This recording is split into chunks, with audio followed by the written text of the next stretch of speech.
What up? What up? Welcome back to another episode of the Global Tile Podcast. My man, Jason, how are you today, Jason? Brought to you by Pepsi products. I'm good, man. This is exciting. Today's a good deal. Luke, so you told me to turn my camera on its side, right? So yeah. I'm getting used to seeing myself from this angle, and it's the angle of the dangle, my friend. It takes time to I'm gonna figure out how to make this work. But I'm stationary right now. I got a fully charged battery. I've got some Wi-Fi, and I feel like this is a good thing. How are you doing, brother? I'm doing good. Thanks for asking. This is a good day. It's Friday, which I like to call Friday. Friday. I told my wife I was taking the month of June off of alcohol. But this podcast right here, it kind of drove me back into it. I love it, man. If I drank, I'd be drinking with you, brother. Right sure. on. For sure, man. Tell me what's going on in your world. How are things going? Things been good? Yeah, things are going good over here in Florida. Good. I'm enjoying Florida. We're going on walks earlier and earlier to try to avoid the heat, Yeah. And it's still spring over here, the summer's still coming. So yeah, we're enjoying the tropical weather and the new scenes, new sights, cool. The ocean, stuff like that. So yeah, that's good, man. We've got a live one today, don't we? Yeah, we've got an interesting conversation, and one that a lot of people are talking about. One that is definitely something to talk about. For sure. And the thing about it is like when I talk to you about what direction you wanted to take this podcast, podcast, you want to talk to people and have real life conversations and really get into the meat of things. And so we talked about doing this interview because this was kind of a heated thing, For sure. But it's an interesting conversation, one that certainly, deserves merit and something that, I think all tile contractors and tile installers do go through some of these problems. So I think that's, really why we're bringing this to light. Right, Jason? Yeah, brother. Here's the thing, man. This is what's important for everybody, anybody, listening, watching, whatever. Everybody needs to understand something. Remember, no matter who you are in life, when you look in the mirror, the person looking back at you is not perfect. And I think that that's what everybody needs to understand, that, that decisions are made sometimes, flash decisions. You do things. I'm not making excuses. That's not what I'm doing. I'm just saying that in life, nobody's perfect, and people do things to survive. And a lot of times, you're out there, you need some money, and you're trying to pay rent. You've got things going on in your life, emotional things, personal things, family things, relationship things. That's why I call them relationships, right? Because there's a lot. It's a relationship. And that applies to everything. So I think what I feel the most, distressed and frustrated about is that, obviously we're going to talk to Michael, and there's been a lot, the backlash and some of the stuff that's going on that I'm seeing that people are doing to him, as far as posting these pictures and the comments and the this and the that. What's upsetting about it is that, yes, obviously the work was bad. It doesn't look good, and it's not right. It's not right for anybody to go out there, take somebody's money, go into a customer's home, and install something that isn't acceptable, and that that now it's going to require taking tiles out, redoing some things. And I think what's unfortunate about the backlash of all that is that, here you have a guy in Michael, we're going to talk to soon, that has taken steps to become a better tile setter. Do you think that just because, I've taken steps to become a better tile setter in the last 4 or 5 years after my spot setting, no waterproof, no wheat protections, no vapor barrier. I could just go on and on and on with the list of shit that I didn't do setting tile.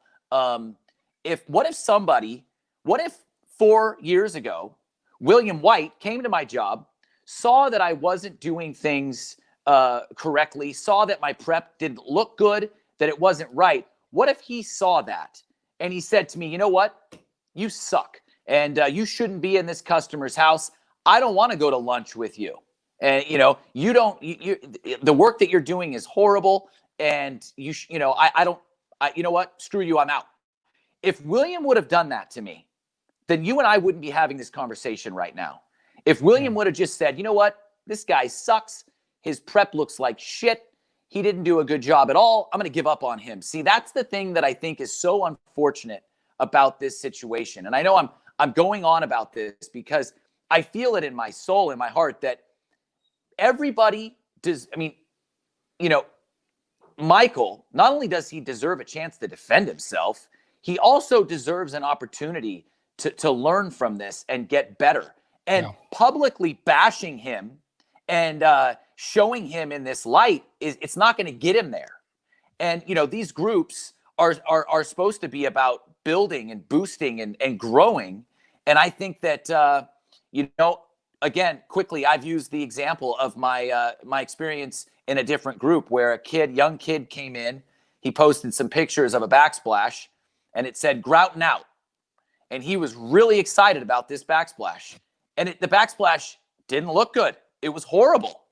I've told this story before. Quickly, he got smashed in this tile form, absolutely smashed. And I ended up sending him a message and saying, hey, brother, what's going on, man? Where'd you learn how to set tile? You know, where did you learn how to do this? I mean, did somebody teach you?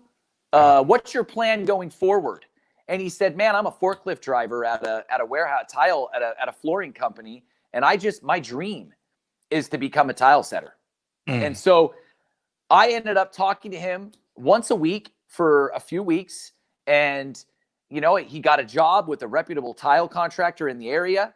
And just recently, you know, I saw some work that he'd been doing and it looks fantastic. Right. So what if I would have jumped on the wagon of fuckery and been like, this guy sucks. There's no hope for him. Screw it. Then what? Then the industry would have one less eager young tile mechanic that wants to learn and grow in this trade. That to me, Luke, that's the problem. It's not a matter of Michael and the work. It's the backlash that he's getting. That is what pisses me off. Yeah. And it doesn't, you know, I want to bring our first guest on here. We're going to talk to Jake, but it doesn't have to be this way. You know, these conversations are hard. They are difficult. Guess what? Yeah, man. You want to be a man, you want to run a business. That's hard stuff. And you want to come in a forum and talk to other people. That's equally as difficult, especially right now. Tensions are high. A lot of you are out of work. A lot of you are experiencing, people, you know, politic stuff that we don't, I don't get into. I know you said you don't get into, but the fact is I respect that everybody's tensions are very high. I guess the moon is doing something with people's heads, according to Jason. Man. So I want to encourage people to not shy away from these tough conversations. Don't leave GTP or Tile Money because you say, oh, well, they don't let us have tough conversations. It's not that. It's just approach them in a way that maybe you're asking questions. And then when you jump in there and say your piece, approach it in a way that is adding to a constructive, you know, conversation, and even constructive criticism is welcome. And I hope everybody, you know, understands that because I'm a supporter of certain things, but I also am a criticizer of certain things. And I hope everybody can understand, like, I'm not trying to bash, I'm just asking questions. And that's what I do on a podcast, you know, is ask questions. So let's bring in our first guest. We're going to actually bring in Jake and let Michael get in a better position with his Wi-Fi. Yeah, hey, Luke, that's a good thing to let everybody know too, that we're doing the best we can with, you know, everybody lives in a different place, and it's not easy from a technical standpoint to do what you do, Luke, to organize this whole thing. So everybody, please be patient with lag times and things like that. We're dealing with this COVID thing, and we need to make sure that you know, we all show some patience here. So let's get that out there. Jake, welcome to the Global Tile Podcast. If you could actually turn your phone on a side, if not, that's fine. But if you're in a position to do that, it would look a little better. There you go. Helix, for the There we win. go. We like that helix, man. We like that helix. What are you wearing today, Jason? I've just got my Stone Man shirt on. You know, I'm trying to. It looks like I kind of am playing with my breasts right now. But yeah, it's got my Stone Man shirt, and we've got some got an Ardex trowel there in the background, right there. The nice trowel, little Latacrete action. Yeah, it's good, man. And then I don't know if you noticed, Luke, but look right. I saw that. I saw the mustache. Right there, the mustache, man. Thank you, brother. Thank you. Yeah. What about you? What's that shirt say? Yeah, Simply Intricate Designs. Yeah, make it drain, son. In the hat. Good I love guy. it. So listen, Jake, welcome to the podcast. Please take a minute to introduce yourself. Where do you come from? How did you find the trade? Where are you at right now? And tell us a little bit about that. Hey, Luke, I'm glad you asked. Well, I actually grew up a carpet layer's son. So I grew up in a family that's always kind of been in the flooring trade. Back in like 2001, 2002, my father actually kind of fell out of work up in Prescott, Arizona, and I went to go work as a tile helper. It was, I was at the shop and I was looking for work, and somebody said, "Hey, you set tile?" And I was like, "No, but I'll give it a try." So did that for about 6 months. Ended up moving across the United States and went to go. I married a girl whose dad owned a concrete finishing company, so I worked in concrete for about a year. Ended up joining the military. I was in the military for about 11 years, worked as an MP, became a non-commissioned officer after 4 years. So my whole job was to make sure people were doing the right thing. So I have background in that. After I got out of the military about 3.5 years ago, ended up going to work for a tile contractor up in the Savannah area. This guy he was definitely a slave driver. He put me on my first shower in 3 weeks. So left me there on the job and said, "You know what, you're going to learn, and you're going to do it because you bought the tools, so here you go." Did that for about a year and a half. Went to work with Donovan Lucero. Absolutely loved that experience. That was an awesome experience. He's truly a great installer. Yeah. We've had our differences, but in the end, that guy he's amazing. He knows how to sling some mud and put in some really great products. And I had a lot of fun working with him. Yeah. So after I worked with Donovan, ended up going back over to Savannah. I got a really good offer and almost couldn't, refuse it. I had a guy that I'd subbed a little bit of work on in our downtime, and he said, I will pay you, wherever you want when you come work for me to come do this. And I accepted and ended up doing a lot of my work out there, and pumped out a lot of really great showers and learned a lot of really good stuff. And did that for about 2 years. And recently I've had to change kind of how I'm doing things. My wife's looking at re-enlisting in the military. So I've got to pretty much transition somewhere else. So in that transition, I've got to figure out a way to, not have customers that, say if something happens with warranty and I can't get back to their house, and because I'll be in, say I'm in Washington for some reason, and there's a chance we could go there.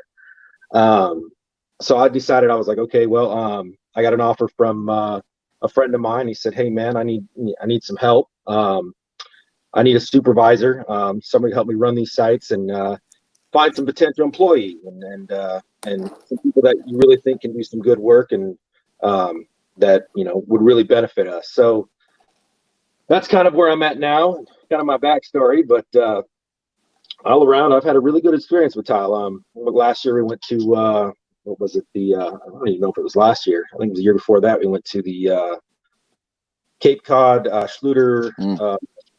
What was it? I can't remember. But it was a good time. It was so. Definitely picked up a ton in the last couple of years. Even working with Donovan, I think it set me leaps and bounds ahead of where I should have been. Just having that someone over your shoulder said, "Hey, you're doing that wrong and do it right." Make sure you're focusing on your quality, and that's kind of what I've stuck to, and it's really benefited, and it's definitely I've seen jobs that we're in there and they love how intricate we are and how our attention to detail is. So. But yeah, it brings me here today. As you know, I hired a contractor, saw a bunch of his work online. I said, I was asked to say, "Hey, where could we bring in some new talent?" So I said, I posted a couple weeks earlier. I said, okay, I'd like to bring in some guys that would like to try something out hourly and working up to a decent wage. Didn't get really any responses on that. So he hit me up and said, hey, man, I'd like to come up and see the area. And I said, all right, I'd love to bring you up here. I'd love to put you to work. And what are you looking to do? About that same time frame, a guy who subs me tons and tons and tons of work. I said, hey, I got a shower for you. I want you to take this on. It's got to be good. And I said, you know what? No issues. I got you. I got the perfect guy for it. He just hit me up. I'd love to put him to work up here. Let's go. I can help you out. So got everything going. Made sure everything was on site. Brought out everything I could think of to make sure life was easy. Mud mixer for dry pack. You didn't have to go that far. House was it was air conditioned, right over on the salt marshes. It was just an awesome work site. I kind of jelly. I wanted to work it myself, but there was a couple minor issues, when we kicked it all off, right? So prep, I had to go in there. It was already prepped. That's what they gave to me. They said, all right, here you go. I said, all right, well, the walls need a little bit of work. Some of the trowel lines had been in there. So I said, okay, we're gonna have to take a grinder, grind these down, waterproof everything, make sure everything's straight. Checking, make sure it's level, checking all that good stuff. The only problem I came across was on the curb.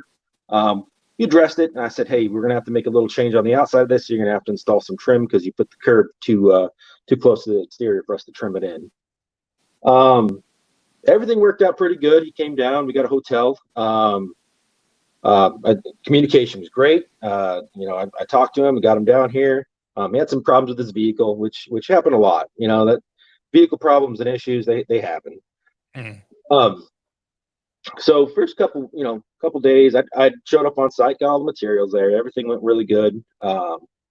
Walls started going in. Everything turned out great. So after the walls were going in, I was coming in about every other day. The work looked fine. I helped them install the drain, made sure the drain was good, make sure everything seated correctly. It turned out great. Checked up a lot. I would say I was probably on site about 6-7 times until the last night. What was left to install was the bench, the niche, the couple sides on the niche, and a wall, and then the curb. So basically, stuff that it probably got hurried along. And I think that's kind of what happened with that. And so the last night, I said, hey, I need some pictures of everything before you take off. And we talked, and I discussed, all right, I haven't paid you anything yet. It's only been 6 days, but here, let me go ahead and give you the money. So I sent up the money, and everything else looked great up to that point. I checked on site. The floor had been covered as I came in to look at it. But when I looked up to the drain, the tile was nice to the drain. There was no crazy tile looking in there. The niche actually hadn't been put in yet, but he said, yeah, everything's going to be straight. You're going to be good. I'm going to take care of you, brother. So I said, all right, you know what? I'm going to take care of you. I'm going to make sure you get your money, make sure you got, everything you need tonight, because I know you want to leave tonight. So I send the money, contact stops, right? And we all know what happens when contact stops. That's a bad thing. That's, we've all had that sinking feeling where, hey, I just did something, and then this is gonna bite me. So I said, all right, well, worst comes to worst, I have to do a little bit of work on this site. I'll get up after it in the morning, and I'll head straight out there early. I got out there pretty early in the morning. I got there about 7 because I couldn't sleep that night right after that. And I said, all right, shoot, you know what? It is what it is. So I head out there. I get in there, and I notice there's some grout missing on the shower, and I come take a closer look. And I also tried to contact Michael later on that night. No response. I tried to contact him that morning. So I went in there. Sorry, some grout's missing. As I got up closer, I realized that, there was some definite issues. As I even looked a little bit more, there were some blaring issues. So when I try to contact him, by then I'm like, oh man, I got had. They got me. So I went in there, checked everything out, and that's when I posted that. And I should have approached that a lot differently. I really should have. I try not to call out, but it ended up looking that way. And other members, they know that he worked on the site that week. So it really wasn't my intention to just call it out there as much as it did. But at the same time, I was mad. I felt like I got had, so ended up doing a bunch of little repairs on it. I got to go back this weekend and fix a few more things and clean some stuff off the deck, which it's not too bad. Spoke with the homeowner. I mean, he'd come to me and said, "Hey, I thought you said you had a CTI guy on this." And I didn't know what to say. I mean, what do you say in something like that? I'm like, "Yeah, I did, but what do you do?" I mean, you kind of got to look at him and be like, "How can I help you, or how can I take care of you, and how do I make this right for you?" So luckily, thank God, this guy was in the trades and he knew what happened. And so he talked to me a little bit about what was going on and some things that hey, I'm not going to share, but he was kind of like, yeah, this is this, that, and the other, and he's like, I understand, you're taking care of me. Communication's been great. I've seen you come out here and make sure everything's going good. But yeah, I actually ended up getting another job out of it because he's like, you've been one of the best guys that I've seen come out and take care of us and make sure everything's right. I took my pressure washer out there, cleaned up the site, spent about 8 hours on that site Saturday, just making everything good for the customer. But so that's kind of the gist of kind of how it went down for me. Which I have a couple things that I could have probably done better. What are those things? I think I should have checked the prep a lot more. Prep wasn't terrible, but and the customer did the prep. The customer did the prep. I went in and checked. The walls were level.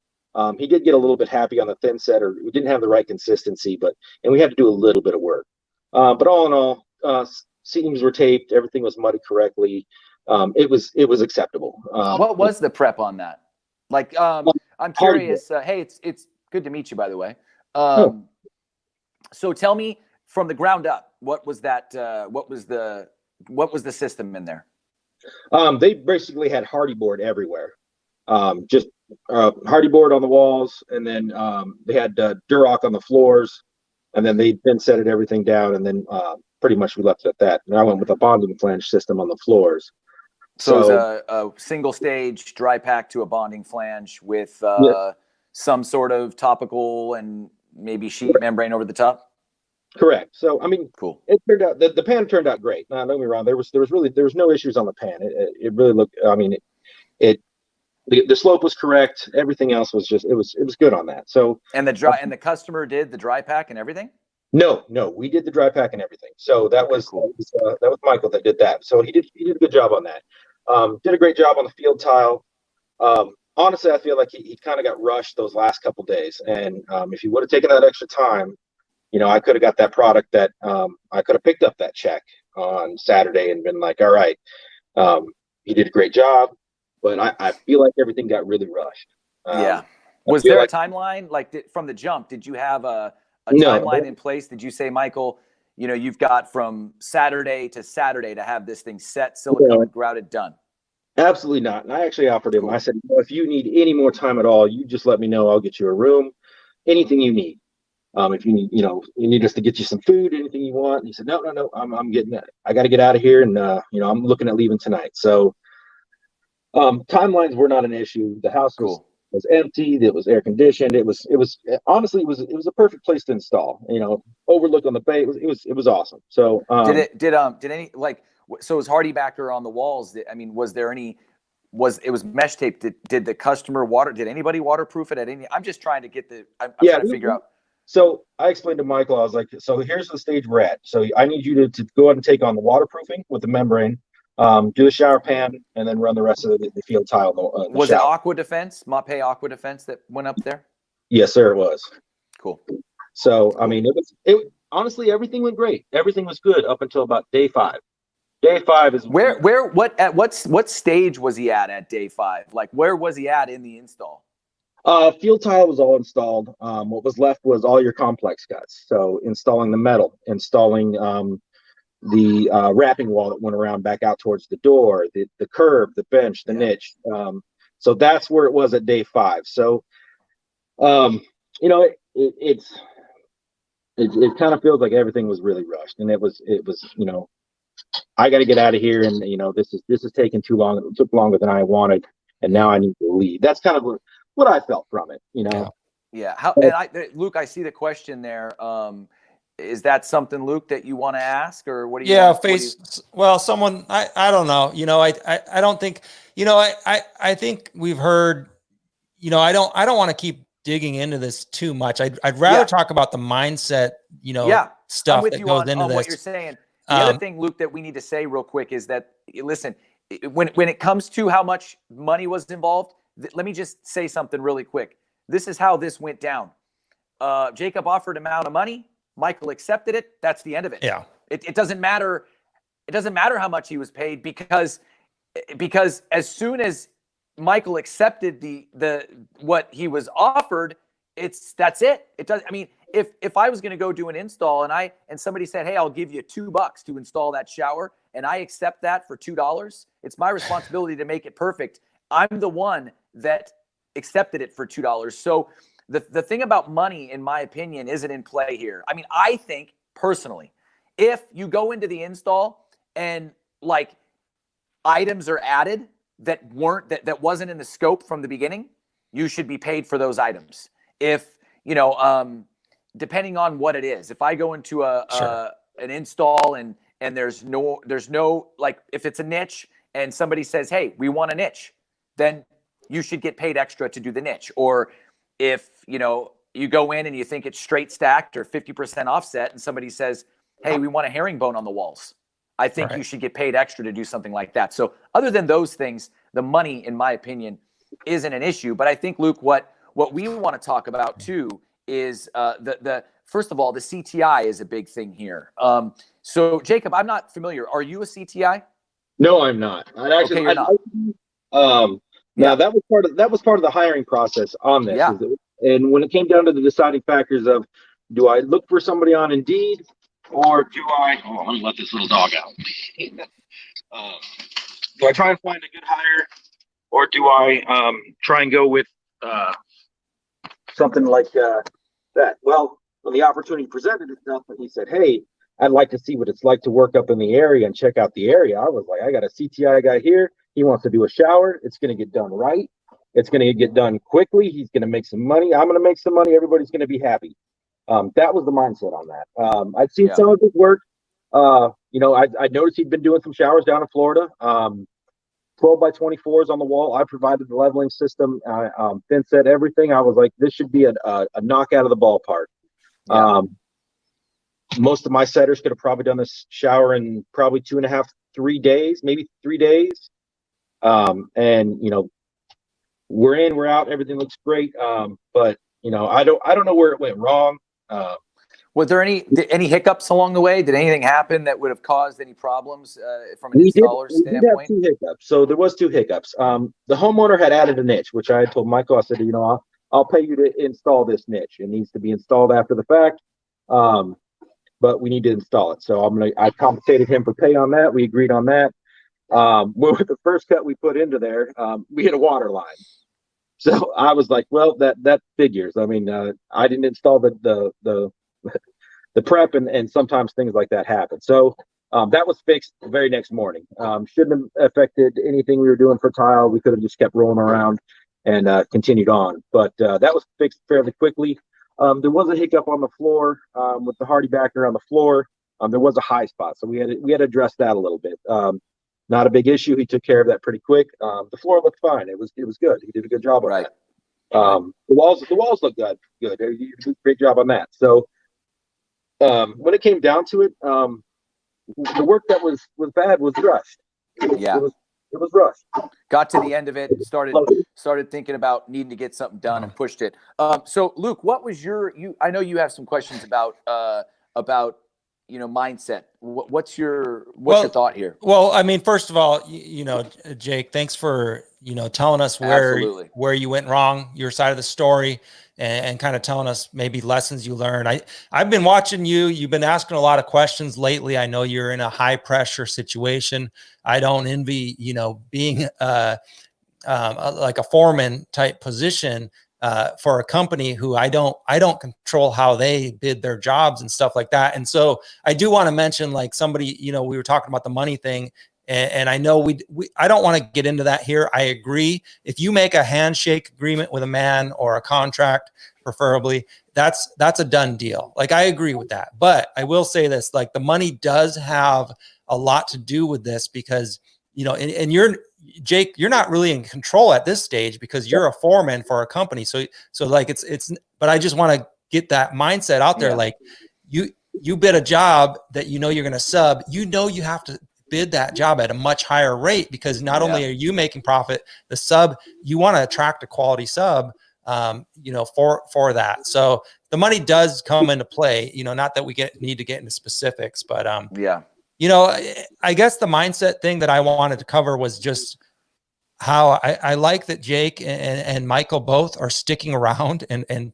able to talk about this kind of stuff. As men, we're trying to get Michael in here after Jake to tell his side of the story, if he can get in a better cell phone or Wi-Fi situation. But the mindset is, let's it's a tough one.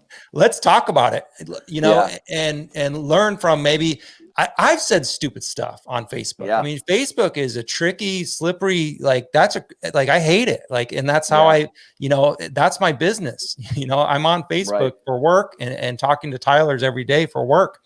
And it's a tricky thing. So I'm constantly learning, you know, that's a difficult thing. But I appreciate how, you know, Jake, I've noticed some of your questions have kind of changed a little bit. You're asking a lot of questions when you know, instead of, you know, necessarily, you know, and Jake's defense, like, he never pointed the finger. I mean, it was kind of obvious, like you said. I mean, there's like a few hundred of us who watch each other and talk to each other. So we kind of get to know, like, what's going on. But I appreciate how, you know, even when things kind of took a turn, you didn't pile on necessarily and add to the negative subject. You realize now you could have worded it different. You could have, you know, maybe positioned yourself a little bit differently, and admitting that is good. It's good. And it's just a tricky thing. I would like to ask you, how does this affect your view of the CTI program? It's good and it's bad. It got a lot of mixed results. So on one hand, you had guys saying, you know, this is nothing but a driver's license, right? This is nothing but, you know, you should take this with a grain of salt. On the other hand, you had guys that are like, yeah, this is the bee's knees. These are the real deal right here. The CTI website, you know, states off on their first, you know, the first thing about being a CTI, you're hiring quality labor. You're hiring guys that are fit to do the job, to do it well, and to do it in a good, timely manner. So I mean, it hits me kind of hard, but at the same time, CTI doesn't mean that, you know, your ethics on your job site and your work ethics represent the CTI program. It's got to kind of coincide. You have to have good work ethics as well as be, you know, a good tile installer and go along with that. Now, obviously, you know, it's kind of hard to cram you know, that much stuff into that amount of time, but I don't think CTI really had anything to do with it. I mean, I kind of spoke out of anger that day. I was kind of mad. You know, I was wondering about that, Jacob, because look, man, we're here to be honest and forthright, and I'm gonna be straight, right? I think you're a good dude. I've never been in that situation where I hired. Go ahead. Lost them on sound. Oh, don't do this. No, I put it. Oh, there we go. Go ahead. We can hear you now. Am I here? Yeah. I put it on do not disturb and people still call me. I don't understand that. So what I was going to say is that I've been in situations where I can't say that I've handled myself right. I don't handle myself right all the time. I don't always say the right thing and do the right thing. None of us do. None of us do. I think where this hits me hard is that, you know, putting those pictures up and, you know, really, I just think that that's the wrong play. I wasn't there. I wasn't the one that was upset about it. I just don't think, I think that there's also a thing where if you hire somebody in that situation, that there has to be a respect level that, listen, you know, you made the decision to hire him, and, you know, to put the pictures up like that and the backlash that's happening because of it. I think that is the wrong thing to do. I think, that handling it man to man and hashing it out, Mario, I mean, I'll just be straight. Mario and I, we've had our things. Well, I saw him. I saw him. I gave him a hug. I said, I love you, brother. I'm sorry that we had a difference of opinion on things, but we're homies now. I just think that doing that on Facebook I just think it's not, it's just a bad look. I think that if you make an agreement with somebody, hire them, and, obviously the pictures were awful, the work wasn't good, but there's got to be a stop button in that case where you're like, you know what? This is between he and I and the homeowner and my boss. I'm not going to do this to him or her on a public forum. I do understand the the react thing there where you're so pissed off at that moment that you hit send and you post that thing, I do get that. Do you feel a little, do you feel kind of like shit? I went about this the wrong way. Yes and no. Yes, because yes, you do make a solid, valid point. And no, for reasons personally that I can discuss with you later. Yeah. All good. So it's right in the middle for me. Yeah. So, and I'll actually talk to you about a little bit more with that. I love it. It's fantastic, man. I think it's great. I think the other thing too is that the CTI part of this is a tough one because Luke and I spoke on this before we started the podcast, and the rule is you can take the CTI twice in a calendar year. If you fail both times, you have to wait a calendar year to take it again. So my feeling, and obviously being an evaluator, I love the process. I think it's great, but I do think there are some holes in it. I think that, and these forums have made it, I mean, quite frankly, made it easier to pass that test because you can get onto a forum and, copy a photo of a CTI that was done and the installer passed, and then you can replicate it when you go to take your CTI. And if you're somebody who has taken it 2, 3, 4 times, by the third or fourth time, even if you're not any more qualified to pass the test at the time, you've taken it so many times that you've really learned the necessary skills and everything to do it in that time frame. So I've been very open about my feelings on CTI. It is a minimum standard, absolute minimum standard. I've also said that, if I have a full-time employee that's been installing tile for more than 4 or 5 years, in my opinion, it's required that they have to be able to pass that test.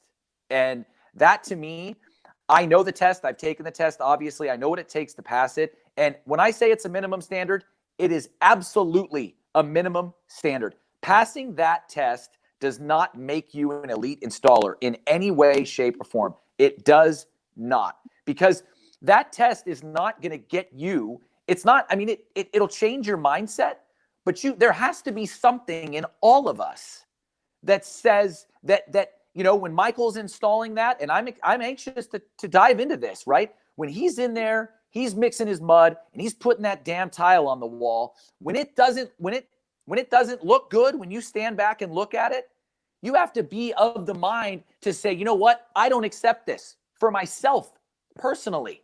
I know that this isn't good enough.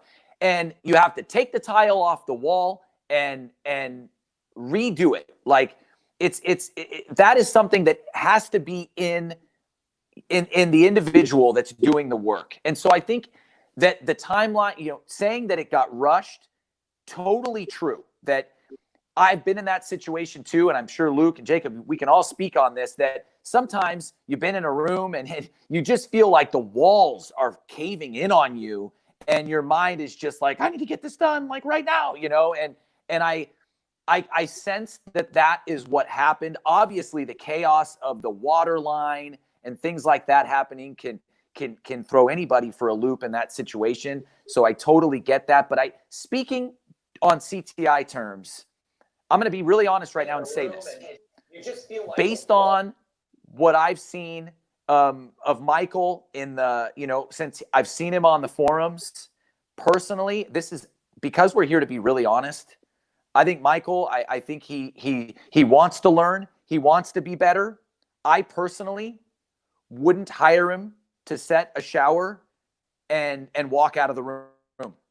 And so for me, that's me personally. But I understand why you did. I understand why you did. It's your job to make sure that these jobs are getting done. There's a lot going on. The COVID situation doesn't help. And so you thought, based on what you saw, that you were going to get a good quality install. And it's a really tough thing, man, to be in a situation where you're counting on somebody to be honorable, to be solid, and to do a really good job. And this probably won't be the last time that something like this happens in your career. It'll happen to me in my career. And I think it's just how we handle it when it happens is really the important part. And that's why we're all here. We're all here to learn and see what we could have done differently. Right, brother? I mean, look, going back, if you step back and look back at this, what would you have done differently if you could go back and do something different? Honestly, to tell you the truth, I think I would have handled the money situation a little bit differently. I would have done, hey, here's your, a 60% portion or 70% portion. Once the homeowner blesses off on this and everything looks great, you collect the rest. It'll be in your account as soon as, I collect this check. Right. And I think that's where I didn't give any incentive to do a great job. It's like receiving the entire check for a job the first day you're there, and then the next thing you know, you're sitting there going, the money's already here. Yeah. And now it's all on my moral compass to make sure that this gets done right. Totally. So that's the spot where I think I messed up the most. Now, yes, I should have probably taken this and changed how I approached it online. Now, that's that. I look back at life, that, brother. It's life. That it is what it is with that. But that's neither here nor there. But yeah, totally. And explaining to the homeowner, and he even knew about CTI, and he was like, this guy did this. What's going on right now? A horrible situation, man. And listen, I got to tell you that I think it sounds like the way that you handled it was rad. It sounds like you manned up. Sounds like you were able to get in front of that homeowner and really, talk him off whatever ledge he was standing on. And it sounds like you did right by him. It sounds like, them, whoever the homeowners are. And, I commend you for that, because that's a hard situation to be in, man. I've been working on a project recently where the contractor's been hung out to dry bad, and it got really, really bad. And this guy is staying the freaking course, and he is getting this house done. And a lot of people would be like, fuck it, I'm out. And he's not. So it sounds like, I don't know what company you work for, but they're obviously lucky to have a guy like you who has the enough integrity to stand up and say, look, this happened. I made the decision to get this guy in here. It blew up in my face, but I'm going to do what it takes to get it done right. So just quickly, I don't know where Luke is right now. Obviously, this is the way it is with live stuff. So are you, everything's good with the homeowner now, and the job is done or close to done? I've got to do a couple things and go over there. We had some problems with the back deck. So some thin set got on there, and it's composite. So I got to go over there and take the pressure washer over there again. I got most of it all off, but overall, it's my site, and plain and simple, it's my site. It's my job. I'll clean it up and make sure it's done right, even though I did get paid for it already. But they paid you, right? Huh? They paid me right. I subtracted some money for. I took some off and said, let me do right by you and make sure everything is great. So that's fantastic. I made sure he was good and he was happy, and it's gonna get me more work, and it's gonna get me a better reputation, and they're gonna look at us and say, hey, these guys are solid, even though stuff went wrong, they can fix it. So hey, So since Luke's gone and we're sitting here together, this is something that I've been stressing lately. Protecting the job site, man. I mean, we're working on a project right now up on the Bull Mountain up here above my house, and they just got a brand new, beautiful composite deck, man. This thing is rad. And my brother and I walked onto that job site, and we were like, we better freaking cover everything here. Speak a little bit about that. As a company, do you guys have rules, guidelines, anything that you do? Does the owner of the company say, first thing you need to do is go onto this job site and protect everything? And I'm glad you mentioned that, because that's our policy, and it was all provided. So I made sure we had tarps down where the saws are, everything. The walkways all had. Sorry about that scream. I got a little one. It's all good, man. So the walkways all had paper that was splash proof, waterproof, and so everything was protected. I provide everything on site to make sure that all the walkways, you can't get fence out on everything. We keep things nice and clean. So where that was an issue, it got neglected. We'll just say that. Did it get? Let me ask you: did it get neglected by your crew or the installer? It was the installer.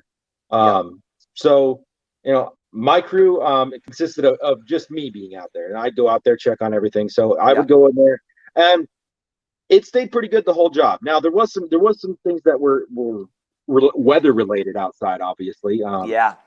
Things get torn up, and you can't put something back down. But yeah, I mean, you saw. I mean, I'm sure you've seen the deck and things like that. And I haven't seen the pictures of the deck. So they are online. I asked the other day. I was like, "How do I get this out of the composite? How did I get composite out of the deck?" I fixed most of it so far. I've got to do a couple of little things with it, but that's a tough situation, man. I can tell you right now. Oh man, I could do a live video with Jeremy Bickett, and we could have a conversation about this, and we would both just be shaking our head because. Tile installers, we're not clean. I don't know about you. When I work, I try to keep my job site fairly clean. It's something now that I'm much more aware of, but we had an incident 4 years ago where we did some Ardex WA epoxy and nobody covered the floor. And so the water drops from the sponge dropped onto this engineered hardwood floor, and you cannot get it off. You cannot get it off. And I ended up finding, listen to this, brother. It was 100, or it was like an 80 bag pour of V1200 on the 24th floor of a condo, and all the hardwood was glue down. It would have cost me 30 grand to rip all that out. So I can't stress enough that if you have the opportunity to cover something, for your business, since we're on this great topic and Luke is still MIA, do you, thanks for sticking around. Do you guys have a budget number in your contract because I've just started doing it, where I think I put like $500 into the job for floor covering and protecting the job site. Do you guys have something like that? No, we don't. I'm going to be honest with you. Normally, what happens is I purchase the stuff myself, and it's reusable, so I can kind of keep reusing it over and over and over again, up until it gets kind of worn out. But it gets I can reuse it a couple times. So if I've got a couple job sites, I'll pick up some more. Tape things down, but careful not to tape it down too much because you'll pull up the stuff to finish on the hardwood. Totally. Been there, done that. Isn't that the truth though? Even the kind of tape you use, like you have to check everything. You have to check if the tape will leave a residue on the hardwood, if it'll change. I don't know if you've seen tape actually change the color of hardwood floors, where you pull up the tape and you can see everywhere that you had tape. And I'm gonna be honest with you, Jason. We had an incident earlier this week on another job site. Good demo, and the guys, they didn't have the proper stuff down to do it. They put like paper over it. Well, when they brought the toilet outside, some of the water got onto some hardwood in an entryway. Well, it soaked through that wood, and yeah, we replaced that floor. Dude, that's a great. Let me ask you about that. How big of a floor was it? So it was just an entryway? Maybe about 20 square foot. Okay, so you had to take up the freaking entryway and replace it all on you, you and the business owner, your boss, simply because somebody didn't cover the freaking floor. Dude, I talk about this stuff so much. It makes me so mad I turn purple when I walk onto a job and the first thing I've said is, make sure you protect everything on this job site. And then I get there and nothing is protected. And I in my mind, I'm like this is going to cause so much havoc. So you actually have a horror story where that mistake was made and you had to replace it. Yeah. We are actually working that one right now. Now the homeowners, they're still ecstatic. They're happy. But the way I handled it was any issue, the homeowner came to me the day after the demo, said, hey, there's some sponginess in the floor. It wasn't there before. All right, we're gonna help you out. We're gonna take care of it. That's the only way you really can approach that. You can't really do any finger pointing. I just had 3 guys in your house tearing out your walls. You'd be surprised, and maybe you wouldn't be surprised. I mean, I've got a friend of mine right now had some contractors in her house, and they moved a sofa or a table, and it's scuffed the polished concrete floors, and they're not willing to fix it. They want her to pay for another contractor to come in and fix this thing, and I'm amazed by some of the stuff I hear from the consumer standpoint. Like, I'm amazed that a lot of companies will not accept responsibility when things go south on a job. I mean, I'm in a position right now where I've got a lot of installs out there that I did wrong. I set tile wrong for 7 or 8 years.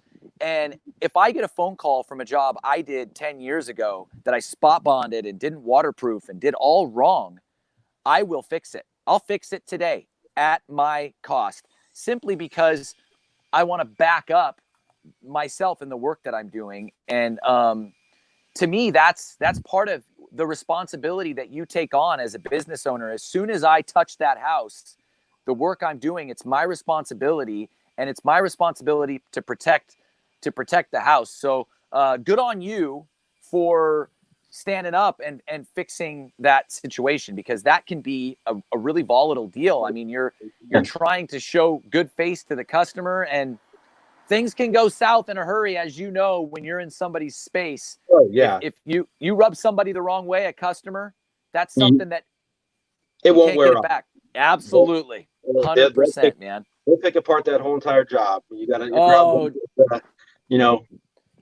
the backlash of that is crazy, right? I mean, as soon as they see something, I say that to the guys too.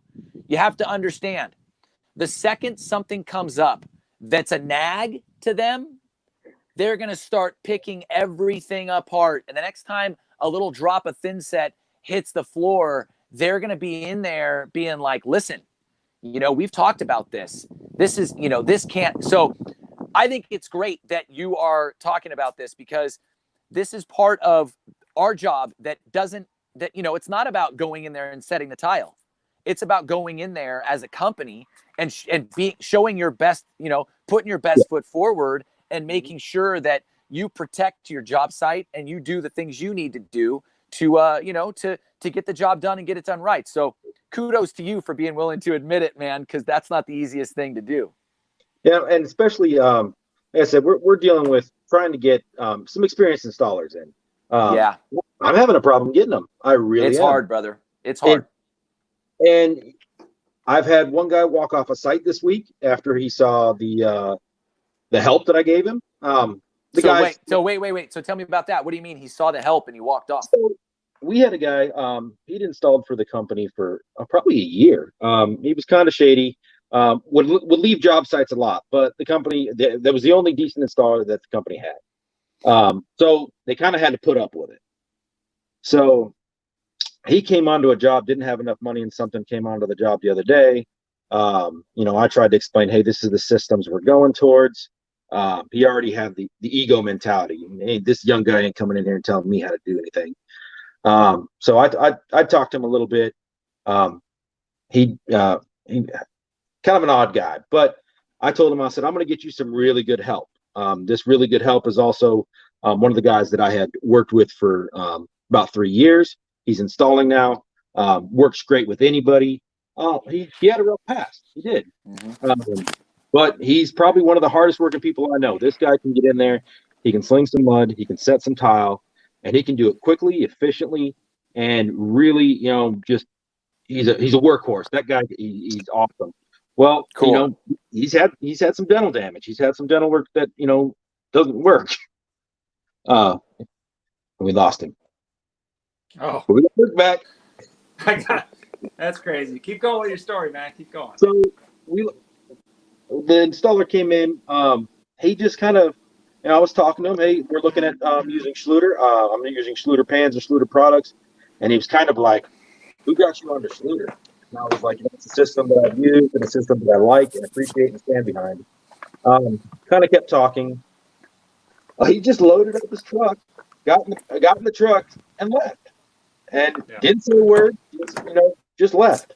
Told my boss that he's like, you have a pillhead on your site, and I don't trust pillheads. Call me when you want a real shower. And I was like, what? Yeah. So and this is number 3 for what I was dealing with there. I'm like, oh my gosh. So step outside real quick. Yeah, so it's just one of those things where I just kind of like, what is going on right now? I've never had these issues before. In 3 years that I've been working with people up here, it seems like in the last month it's just been, one deal right after the other, and I'm like, what is going on right now? Have people lost their minds? It's hard, man. Finding. They really have. The times are weird, and finding qualified labor is ridiculously hard. Well, hey, listen, Luke, it's really good to see you, man. Thanks for coming back. I'm sorry. I'm on my cell phone. I've resorted to my cell phone. I don't That's know crazy. Well, listen, you know what it is? You know what it is? It's the moon. It's the moon. 100%. It's the moon. Well, I know that we got. Listen, Jacob. Super great to chat with you. Obviously, that ran a lot longer than we thought it was because of Luke having some technical issues. And so, obviously, I know I can't speak for Luke, but we're stoked that we had a chance to rap with you. You seem like a really good cat. And I think everybody understands that this is part of life, man. And we're all doing the best we can to navigate it. So kudos to you for being a man and stepping up and having a conversation. Oh, thank you. I appreciate it. I like being on the show anytime you guys want. So let me know. Hell yeah. Posse up, man. Sounds good. Thank you, Jake. Thank you for your time, brother. Have a good one. All right, bye. We're gonna actually bring in Michael. Yeah. Michael, how are you, buddy? Can you hear us? I'm good, bro. I'm good. Yeah, I can hear you. You can hear me? Good. You're good. Can you hear me? Thanks for joining us. Thanks for hanging tight. You've had technical difficulties. I've had technical difficulties. The man who's on it is Jason. Well, he got a couple phone calls. Jason's got a couple phone calls. I put on Do Not Disturb, and it's not working. I'm sorry, man. It's all good. So, hey, Michael, real quick, I know we're running long here. Tell us a little bit about you and, introduce yourself. What's going on with you? Man, I'm just a regular old guy, man. You feel me? I'm just trying to find my way into this tile world. So I never had a teacher. Only thing I really had was like YouTube and of course GTP and the other forums. So I be watching a lot of you guys doing y'all thing. So I got, I did a lot of things that changed my life around to focus on just strictly tile. So I try to do things by the book. I always try to do things by the book. Of course, sometimes I might go down the wrong path because a lot of that I'm doing is from just experience or just from trial and error. But I know when things look right and when things don't look right. So, you know what I mean? And I know, you know what I mean, as far as the educational part of it, you know, I've been going through enough training with, you know, little workshops and just off watching what I've been seeing, you feel me? So I be trying to do things the right way. But a lot of times when you got so many jobs that don't want to spend the extra money to do it the right way, or don't care if you use the correct methods, it kind of make it real hard to, you know what I mean, to do what you got to do and still make money. Right. So, I mean, I know that. I mean, what got you into tile in the first place? How did you end up becoming a tile? A young tile installer. All right, my uncle, he owned a flooring company. He did VCT, LVP, things like that. He did it commercially. So I was in a little trouble. So he invited me to come along to a job and start sweeping up floors, and I mean just to do something positive. So I started doing that. About a week, I didn't like picking up no trash because I felt like, you know what I mean, that wasn't the type of job that I wanted to have. So I got with his partner. You know what I mean? My uncle, he a real perfectionist. He don't play no games when it comes down to work. So he wasn't really trusting me to do things at that time, especially at that early age, you know, and then just doing it for about a week. So he wasn't trying to hear me trying to install nothing. So I got with his partner. His partner was real frustrated. They wanted to get things out in a timely manner. They was on some deadline. So he let me come in the room and show me how to install. So I started doing some the VCT, you know, and started with him. Spent the whole day around with him, and I started getting good at it. I laid the whole room by myself, you know, on the first day, and started liking floors, and then I seen what type of money he was getting, and then we went on one job, and I seen some dudes, they were laying tile, and I was liking what he was doing, and my uncle, he was like them boys get a little bit more money than I do. So when I heard that, I started, you know what I mean, I started looking at it, and I started going on YouTube trying to see how to lay tile and stuff like that, and eventually I started, you know what I mean, I got a little side job and started laying. I laid a little for you, and ever since then I got that bug. So you know I want to do straight tile. So I just started from the bottom and started doing little projects that come to find out that I messed up a lot. You know, I ain't really do a lot of right methods and stuff like that. I done laid on green board and all that before, but I started getting on Instagram, and I seen a post on my news feed where Carr came up, and he was doing some tile, and it was at Coverings, Mm-hmm. and it was Carr, Page, and a couple more people. Last year. And I say Yeah. because I was looking at his work, and I told him I like his work, and I told him I want to shake his hand one day, but I didn't know, you know what I mean, I didn't really think it would come true, you know what I mean, but you know, eventually I started coming to, you know, going to different little sleuth classes and stuff like that. You know, I kind of got some information my girl put me up on. She wanted me to dive into it deep because I was living a different life. So she encouraged me to go to these classes, and all these classes was on the road. So I used to have to get in the car and travel by myself, and I ain't never seen nobody that looked like me in those classes. You know what I mean? So that further gave me, you know what I mean, motivation to do it because I ain't seen nobody that looked like me. And I felt like if I want to do something, I want to be different from everybody else around me. Yeah. So I want to take on learning. And I started going to more and more classes, and you know what I mean. Then I found Then I found Kyle Geeks and GTP, and you know, I posted a little shower on there. I got slammed, and then I say this ain't gonna happen again. So I found Sal Blasi, whatever his name is, on YouTube, and started looking at kind of correct ways to do things. And he started talking about the CTI. So when he said CTI, I said, okay, this is, if I get the CTI, people won't talk shit, you know. And I tried it. I wasn't ready for it. I knew I wasn't ready for it, but I'm a person.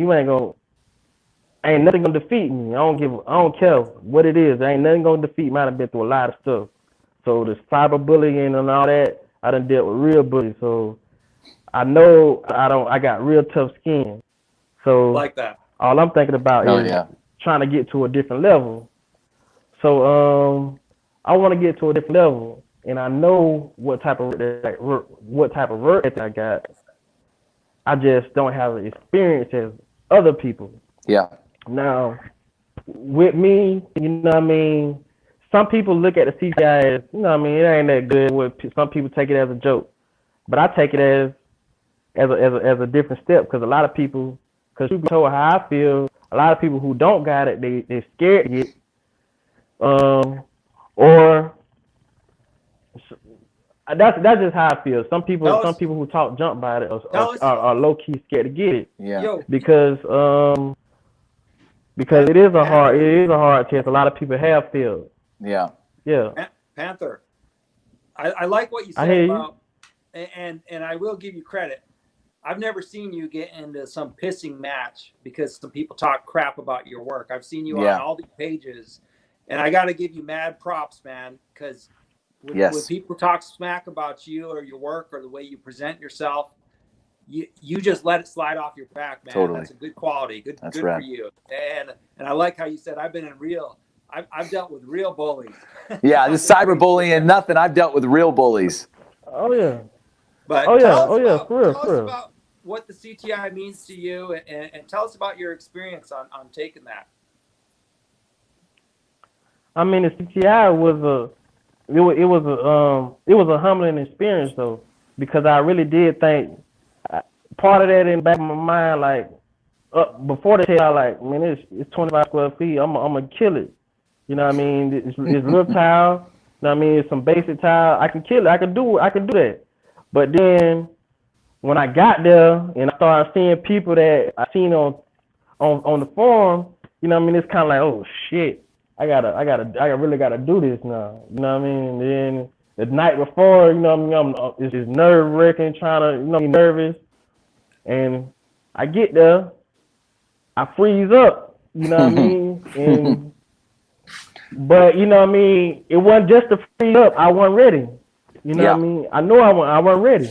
It wasn't just to freeze up, it was because I wasn't ready. But I didn't let that shit hold me back. Excuse my language. No, I didn't let that hold me back. So I kept fighting, you know what I mean? And I cried some real tears. Like my girl, that was the first time my girl seen me cry. Like I done been in situations. That was the first time she seen me cry. You feel me? Like I felt like that defeated me. So I say it ain't gonna happen no more. I'm gonna do it again. And I got close to that time. I say I done got this close. I can't go back. So this was all within a year. You know what I mean? And I done paid some money out of my pocket. I didn't ask nobody for no sponsorship or anything like that. I did this myself. This is what I want to do. If I felt it 20 times, I was going to pay that money 20 times. You know what I mean? I was going to give up till I got it. Because a lot of people, I know, some people, it don't mean nothing, but to me, it mean a lot. Because a lot of times, when you in different circumstances, you know what I mean, things mean different to different people. You know what I mean? $1,000 might not be nothing to one person, but to another person, that's everything. You know what I mean? So with me, it was about having something that a person can't take away from you. You can say what all you want, but I did it. You know what I mean? Yeah. I did it. That's how I feel. You can say Michael, anything you want to say, but I did it. Yeah, and that's right. It's an amazing accomplishment for anybody to to test themselves in what they do and come out on top. And, you know, obviously we've talked about the CTI with Jacob and kind of the meaning behind it. And I think that the CTI is a heavy topic. In fact, you know, I think our plan here, I mean, Scott Carruthers, you know, Luke and I really want to get Scott on here and have a conversation with him and talk about the, you know, kind of the future of the CTI. And it's an amazing thing. And I commend anybody that keeps stepping up, no matter where they are in their career, and try, you know, somebody that is trying to better themselves. Doesn't matter if you're a guy that washes a car every day, be the best damn car washer you can be, right? That's obviously my attitude. And that's rad. I know that as this, you know, we're getting long in this podcast, and obviously, you know that Jacob came on here. We had a conversation with him. So it's in fairness, and I think it's as quickly as you can, talk to us about what happened on that job. We need to know from your standpoint what happened. Everybody deserves the chance to tell their side of it. And then I want to ask, and Luke and I both want to ask you a couple questions about, regardless of all of the circumstances that led up to the end of the project, you know, at the end of this, I want to know what it is that what stopped you when you saw that the work wasn't clean and wasn't as good as you could do. I want to know why you decided not to fix it. Those are the things that I want to know. But first and foremost, tell us quickly what happened. You got called to go do an install. How far did you drive to go do this install? Okay, I got called from an install. You know, they could see me online or whatever. You know, we friends on Facebook, so he see my work, whatever. So I'm in Orlando. He's in Savannah, Georgia. So usually I would he told me the price. Okay, cool. Usually I would turn down something like that, but even at home. But okay, because you're saying that financially there wasn't enough. I mean, in your opinion, right? There wasn't enough money. So look at it like this right here. You know what I mean? At the end of the day, we all men, right? We got responsibilities, right? So sometimes when you're a man, you have to swallow your pride. Say, forget that. You know, I'm gonna have to pay the bills. Yeah. So that's what I did. You know what I mean? I'm in a relatively new city. I done brought my girl down here, just me and her. I gotta make sure no matter what, I gotta pay these bills. I gotta keep the lights on. I gotta keep a roof over our head. I gotta keep some food in the refrigerator. I don't get no assistance or anything like that. I'm not that type of person. I don't take handouts. That's not me. I'd rather work for it. You know, and me doing things the right way, I have to swallow my pride sometimes and say, okay, we're gonna have to get this dollar. I seen the scope of the work. He sent me a picture. Okay, we was going ahead and go up there. He stayed at home on and did the prep work. Some of it is not right. Okay, he was gonna get it right. Everything was gonna be straight and everything was gonna be level by the time I get there. Okay, cool. When I get there, and it's in the same condition as I seen on the picture. I seen a couple of red flags when I did get a picture because I seen the type of materials that we was working with. Okay, I'm not a fan of those products, and I know those products are not really good. But I'm going ahead and swallow my pride and go ahead and get in here and do it. Okay, when we first got there, before we got there, it was only for a shower. Okay, $1,600 for a shower. Okay, I will never do nothing like that down here at home. I done turned it down plenty of times, but I'm gonna do it this time because I gotta pay some bills. I done brought a little helper with me, my cousin. He's looking up to me. I'm trying to show him a better way to live life and give him a trade that he can feed his family off of. So I bought him with me.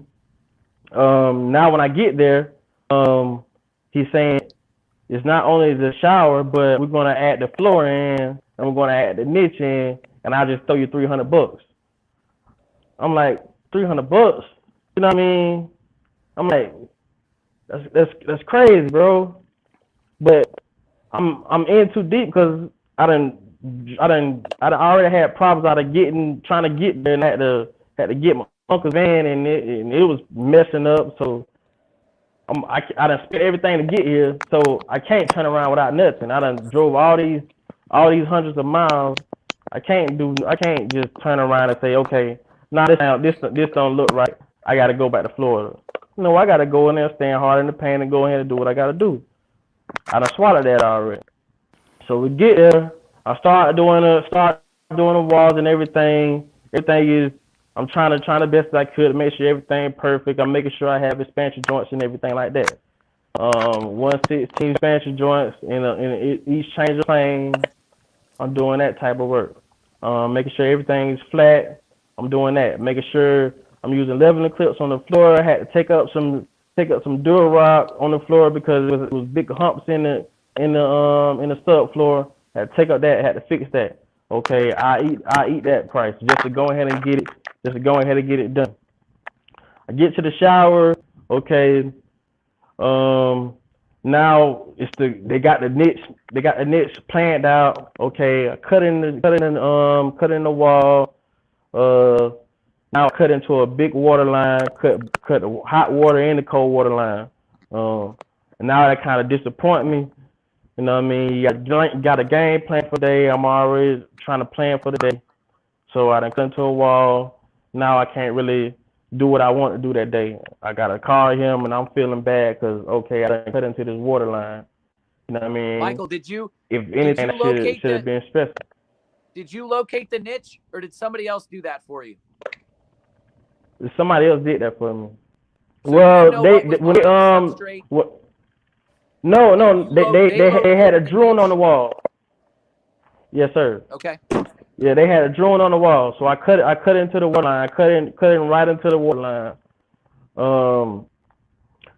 So, and I had it planned where it can go right in between the grout line. I tried to measure it out just for that. But that plan went south. So I called Jacob as soon as I did that. You know what I mean? I'm like, I'm sorry, bro. This happened. Whatever. I'm feeling guilty about it. You know what I mean? I'm already not in the. You know what I mean?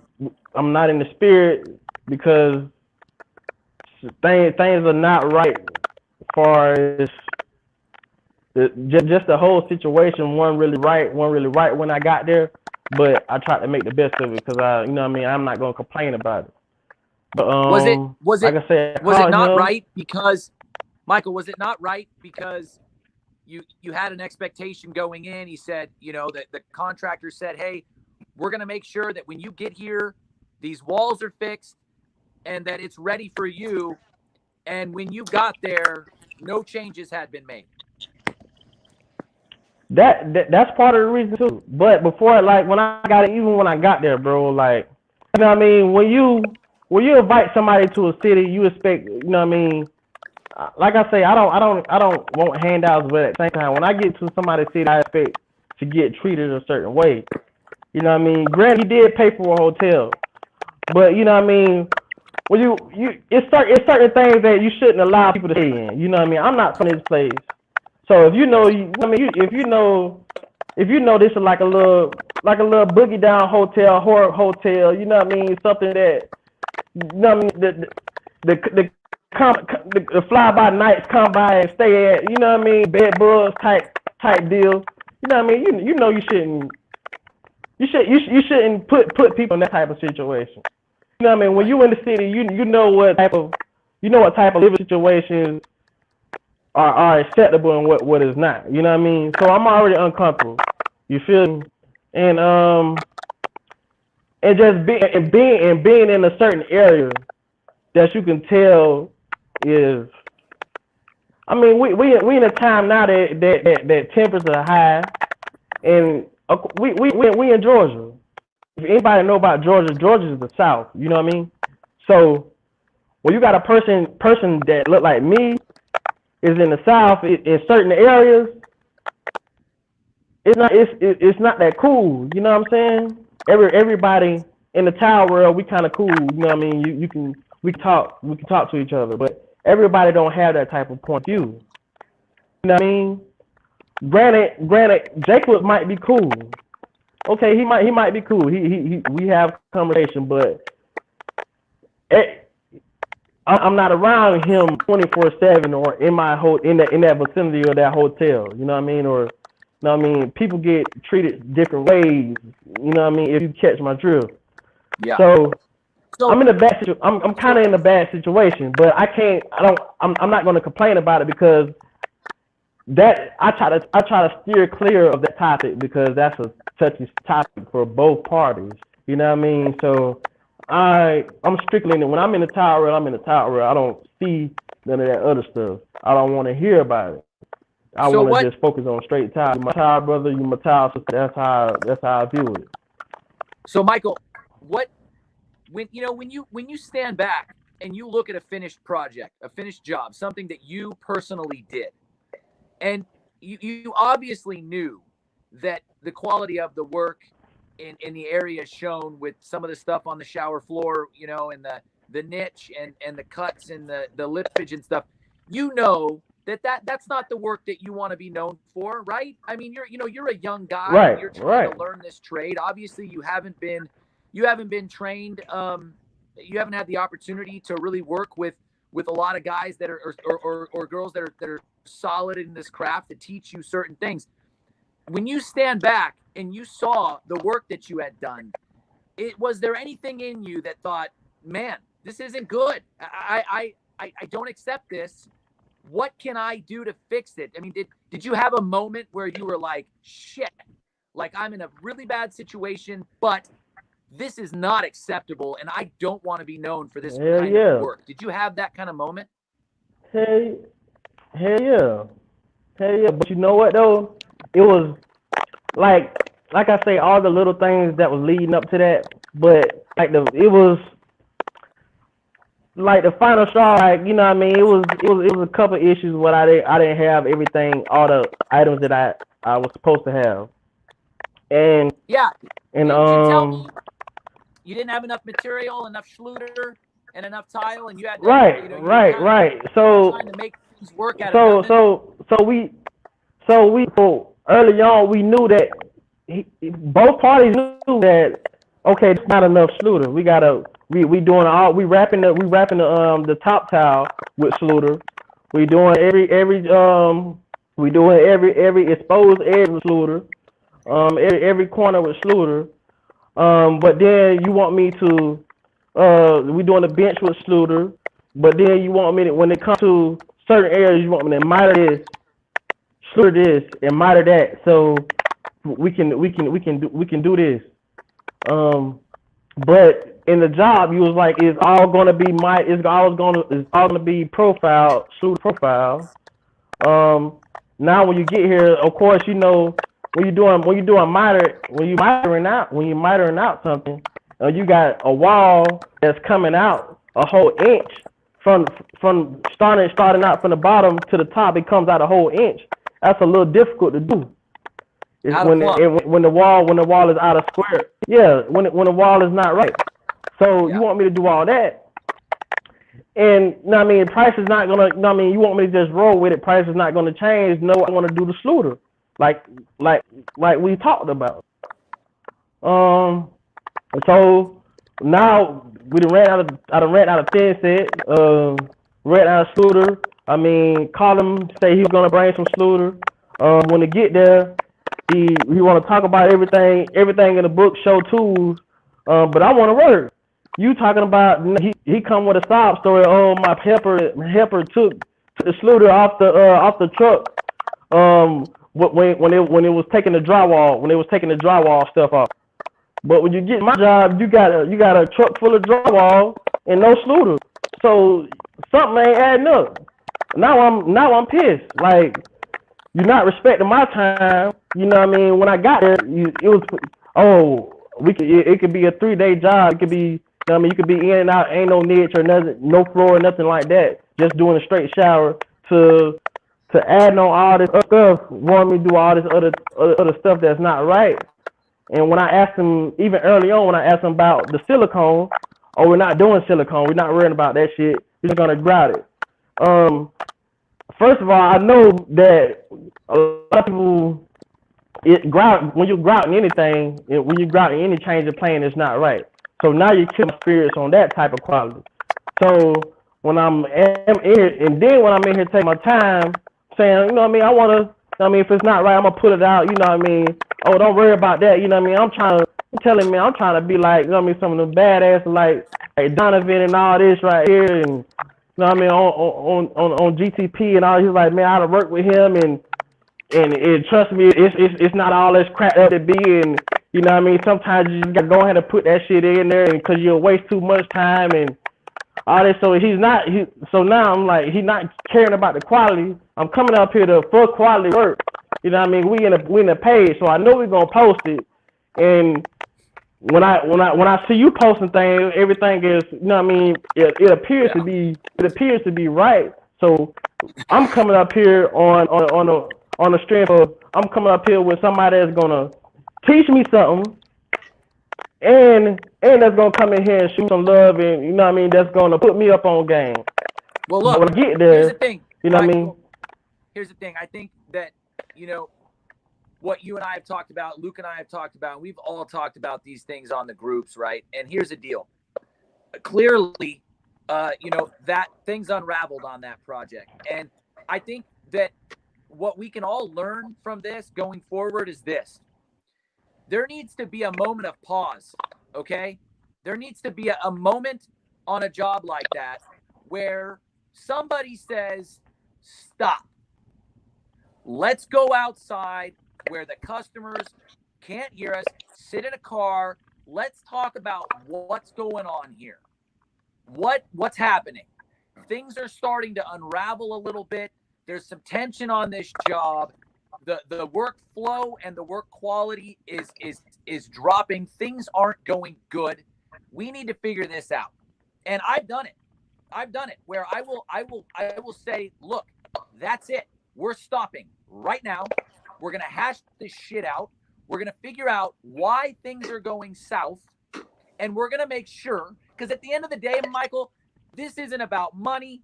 This is about the customer. This is about the end user, the person that's going to get in that shower and wash their nuts or whatever it is that they're washing. All right. So here's the thing. We have to, as craftsmen, as people that accept money to do something, you have to find that place in you that says, I don't give a crap about the hotel. I don't give a crap about the drive. I don't give a crap about the thin set. I don't give a crap. All I care about is that this customer gets the best damn product that I can possibly put out with these hands. So there wasn't a moment of pause, okay? From now on, Michael, you find yourself in that situation, you hit the stop button, you step back, and you try to find a way to get things under control. I'm going to say this right now. I have offered to you the opportunity to come to Portland and work with us for a week or two. Okay, brother? That is something that I will stand by. And not to say that I'm the one to be teaching you or anybody else. Okay, that's not what I'm saying. But you need an opportunity to learn how to do this and learn what's right and wrong. Learn how to, figure out how to look at something and know this isn't right. And also figure out how to be the kind of man that can hit the pause button on a project that is not overall your responsibility. You're a sub being hired. You got to find that place in you that doesn't accept the work that you put out. And I know circumstances got bad, and that's totally unfortunate. Both parties are responsible, but here's what I see in you. Here's what I see. With all that said, I see somebody that wants to learn. I see somebody over the last few years that has tried really hard to better themselves in this industry. I see somebody that made a really, really big mistake on an install, okay? And then I see somebody that's getting slammed on social media because of that mistake. And what I would ask everybody, including myself and my homie Luke Miller, to do is look at your fucking self in the mirror and ask yourself, if you have gone through this life without making a single mistake in your life at what you do for a living. The reason why I'm so passionate about this is because nobody deserves to be hammered like this for making a mistake. Yes, it was bad work. Yes, it was. Okay. But everybody deserves an opportunity to get better at what they do. And there is another side to every freaking story. Okay. So anybody out there that's reposting these pictures and hammering Michael for this, look at yourself in the mirror. And you know what? If you got a problem with what I'm saying and you want to attack me, I'm a better person to attack, okay? Because my work speaks for itself, and I'm willing to stand behind everything that I'm saying right now. Michael Turner is trying to get better. He made a mistake. And if you can look at yourself in the mirror and say that you haven't done the same damn thing ever, then you're a better man than me or a woman, because I've made a lot of them. I've spot set more tile than Michael Turner has set in his lifetime. I have not waterproofed more showers than Michael Turner has set in his lifetime, okay? I've done things wrong in this industry. I have ruined homes in this town. I've had tile fall off of walls because I installed it improperly. And you know what?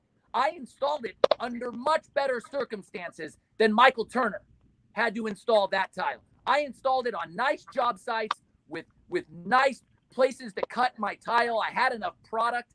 I did it because I didn't know any better and I didn't have the training, and I left houses with awful, awful installs that will fail, okay? So we are all here to learn. That is what this podcast is about. That is what these forums are about. Look at yourself in the freaking mirror, okay? Nobody is that good. Nobody. Give everybody an opportunity to own it and get better. That's all I'm saying about this. It pisses me off. Look in the mirror. What about you, Luke? What do you got to say? Hard to follow that up. It's hard to follow that up. You know, I think the biggest takeaway from all this conversation is mistakes were made on both ends, and they cost people money. I hope lessons were learned, because like Michael said, the CTI wasn't cheap, and he did that a few times, and that cost him money. Look at this the same way, Michael. You know, at least you walked away with, you know, hopefully, you know, money for, you know, gas and food for a couple weeks. But you know, I think, you know, the lesson learned is do the best you can. If you're working as a sub and somebody tells you to hard grout something, I mean, you got two choices. You either hard grout it and live with it, it's not your job, or you go spend your money on a tube of silicone. But I would honestly hard grout it. I mean, certain decisions are made that are out of your control. And maybe the lesson from this is you're not going to sub anymore because you lose control of decisions like that. Maybe that's one of your lessons. Maybe one of your lessons is you do need to maybe work on your apprenticeship a little bit better. I see you as an eager young man who's ready to take life on, and you know, some of us are that way, and we have to learn our lessons the hard way. I've learned a lot of lessons the hard way. Like Jason, I've done a lot of crappy tile installations because I was just one of those people who went out on my own at a young age. So I'm not mad at you for doing that, but I'm telling you, it's the hard way. It's a hard way to go, and you know, it is. Sometimes that's the way it's gonna be, but it's a lot of hard lessons. So let me ask this question though. So when you have a person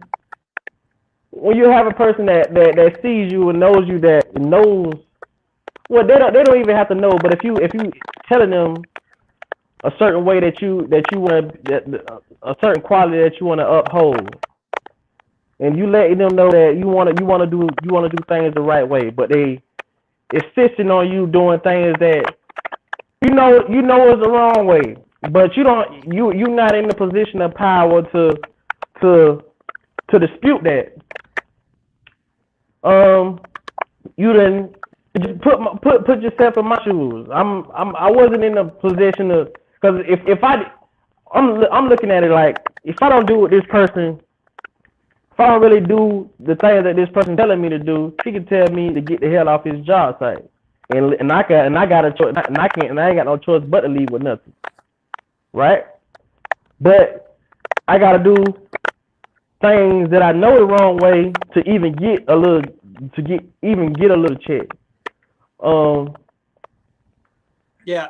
When you're trying to do things the right way, that kind of take down your spirit of continuing to do things the right way. They obviously not respecting the craft.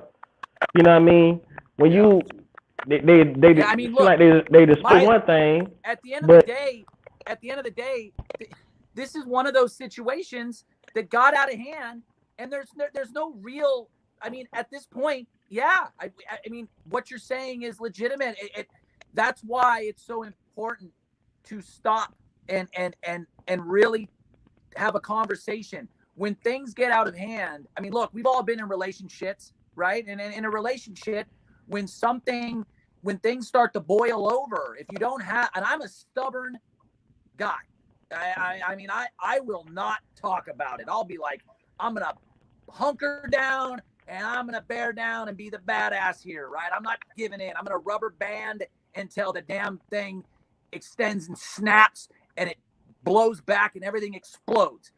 I'm stubborn, but I've learned that it's better to not let things get to that point. So I think in this situation, both parties have very, very reasonable, there's everybody, there's no real, right? I mean, this thing happened, it's in the past, and now you got to figure out how you can learn from it, how you can grow from it, how you can grab onto an opportunity coming up, maybe learn a little better. And you've got to learn that pause button when it's time to stop and reassess. And you know what? If at the end of the day, somebody's asking you to do something, I've done it. I've had contracts. I've had GCs say, look, this is the way you're going to do it. And I'll say, sorry, I'm the wrong guy for the job. I'm the wrong guy for the job, but I wasn't in financial. I didn't need the money at the time. I mean, look, we all know as men and women in this world that when you're in a position where you need money and you need to survive and you need to pay the bills, that is one of the worst feelings of all time. That feeling you get in your chest where you're like, holy crap, I don't have enough money to pay the bills. The power is going to get shut off. My woman is not going to think that I'm man enough to support her in this household. Look, man, I mean, I think we've all been there. I tell you what, I've done some shit to get money where I needed the money. And I'm like, I don't give a crap what happens on the other end of this. I need to get that money. I need to get paid so that I can pay the bills. I've done that before. I've been dishonest, disrespectful. I've done things to get paid when I was younger, just simply so that I don't go home to a house with no hot water. And again, this goes back to being a human being and growing and learning in this world of tough times. And so I think that, we can sit here and talk about this until we're blue. At the end of the day, what's important is the lessons learned, right? That what did we learn from this? How can we grow going forward?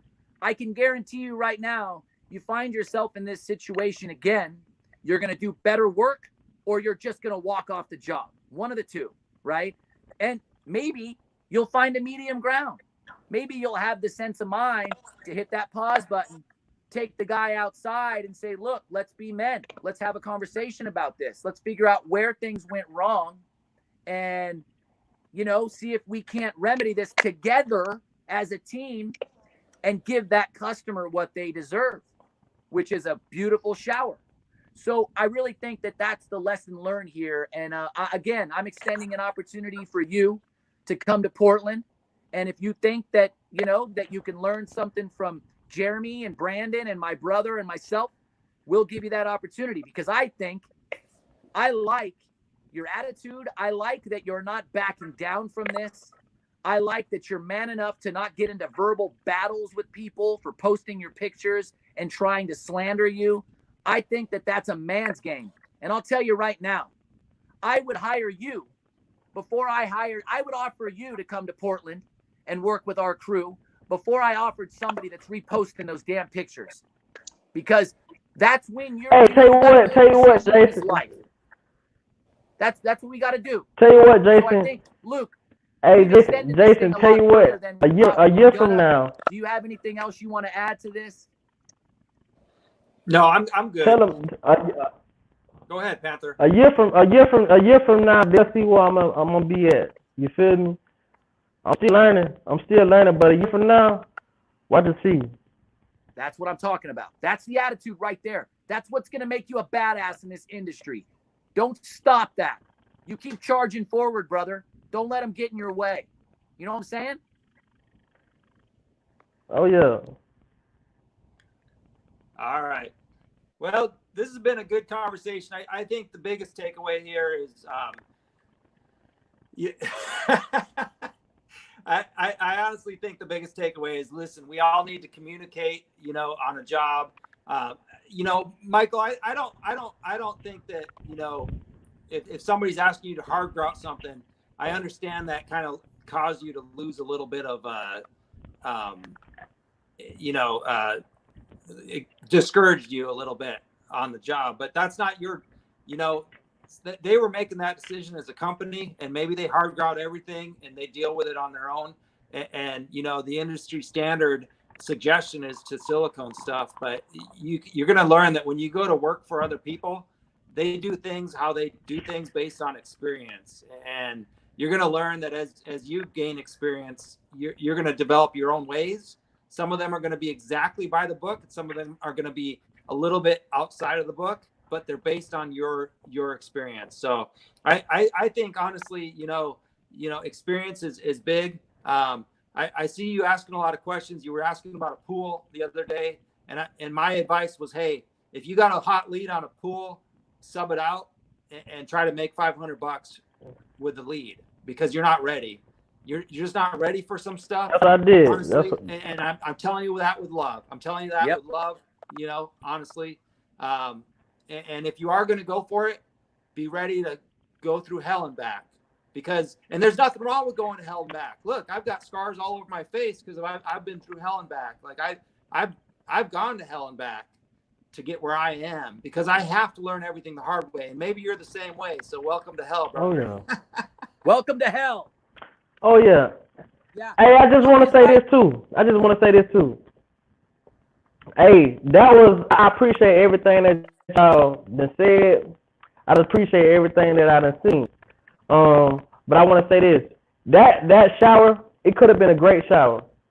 It's when everything had the make of being, even though prep was bad and everything like that, slope was good. Walls was flat. At the end of the day, once I got into my mode where I felt like the other party didn't care, I say I didn't care. Let's pack it up. Let's get this thing in here. Let's leave it at night. We're not staying here another night. Let's go ahead and go. That was my fault. I would never do that on my job. You know what I mean? But at the end of the day, when I felt like I was in them circumstances, I did what I felt like I should have did at the time. You know what I mean? It caused a lot of backlash, but at the end of the day, you know what I mean, I own it. You know what I mean? I did that. You know what I mean? I would never do it on my job, but I was at a position where I felt like I was in a lose-lose position anyway. Yeah, Michael. So let's go ahead and get this little bit of money and go ahead and get to some real money. That if it's not acceptable if it's not acceptable at your house, it shouldn't be acceptable anywhere. You have to, from now on, you're going to keep that in mind, that I get where you're coming from. And listen, you're a man. You just stood up and owned what happened. And you just said, that, you know, it was wrong what you did, right? And that's all anybody can do when a mistake is made, is they have to admit fault, they got to own it, and you got to move forward. So much respect to you for doing that. I think you got a bright future in this business, because to be a tile setter, to be a master at anything, you got to be willing to go to hell and back, just like Luke said. And you're a kind of guy, I'm going to tell you right now, you're the guy I want standing next to me in a fight, because you're going to grind it out until everybody else is dead. And that's the kind of person I want setting tile with me in a shower. I want somebody that's going to be willing to grind and battle and fight. I mean, I've done it this year more than any other year, some of the jobs that I've done, where I'm working 12 to 15 hours a day, killing myself, trying to make sure that I give that customer the best project that best product that I possibly can. So thanks for owning it. Thanks for doing this, man. It takes a lot for somebody to step up and talk about something that went wrong in any walk of life. Doesn't matter what we're talking about. It takes a man to step up or a woman to step up and talk about it. So thank you, brother, for doing that. I'm looking forward to setting tile with you in Portland. I'm looking forward to talking to you about the future. You gotta really teach I'm me looking though. forward to it, brother. I think it's gonna be good, man. I'm super stoked. Luke, thanks for being the genius behind the electronics, because I don't know shit about this stuff. It was a tough one. It's been a tough day, but yeah, thank you, Michael, the Panther, for being in here. We've had a lot of good conversation.